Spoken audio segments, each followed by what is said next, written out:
Hello orange army.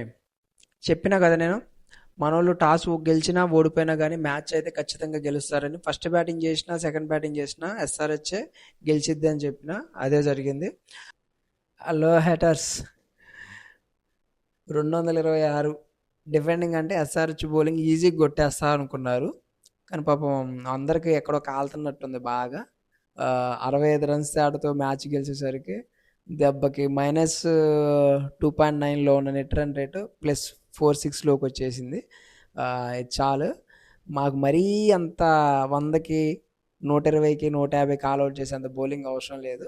మేము కొట్టిన స్కోర్ని ఒక 20-30 రన్స్ డిఫరెన్స్ తేడాతో మ్యాచ్ గెలిచినా చాలు. అలాంటి డిఫెండింగ్ బౌలింగ్ ఉన్న చాలు. ఈ బౌలింగ్ అయితే సరిపోద్ది. ఖచ్చితంగా ఎస్ఆర్హెచ్ ఫస్ట్ బ్యాటింగ్ చేసిందంటే మాత్రం 230 నుంచి 240 250 ప్లస్ అయితే ఖచ్చితంగా కొట్టిద్ది. 230 ప్లస్ అయితే కొట్టిద్ది. అది మా ఆల్రెడీ క్లాసన్ టచ్లోనే ఉండు. ట్రేవిస్ హెడ్ టచ్లోకి వచ్చిండు, అభిషేక్ శర్మ టచ్లోకి వచ్చిండు, అనికేత్ వర్మ టచ్లో ఉండు, సలీల్ అరోరా, నితీష్ కుమార్ రెడ్డి కూడా టచ్లోకి వచ్చిండు. ఇక చూద్దాం నెక్స్ట్ మ్యాచ్ ఎట్లా బ్లాస్ట్ అయ్యింది అనేది. ఎస్ఆర్హెచ్ బ్యాటింగ్ చేసిందంటే ఈ విధంగా ఉంటుంది. పవర్ ప్లేలో హైయెస్ట్ పవర్ ప్లే, ఈ సీజన్లో highest power play score, and ఈ సీజన్లో హైయెస్ట్ టీమ్ స్కోర్ కూడా ఎస్ఆర్హెచ్ కొట్టింది 226. సన్ రైజర్స్కి సంబంధించి ఎస్ఆర్హెచ్కి సంబంధించి మరిన్ని వీడియోలు కావాలనుకుంటే ఫాలో కొట్టండి. And thank you for watching. Bye.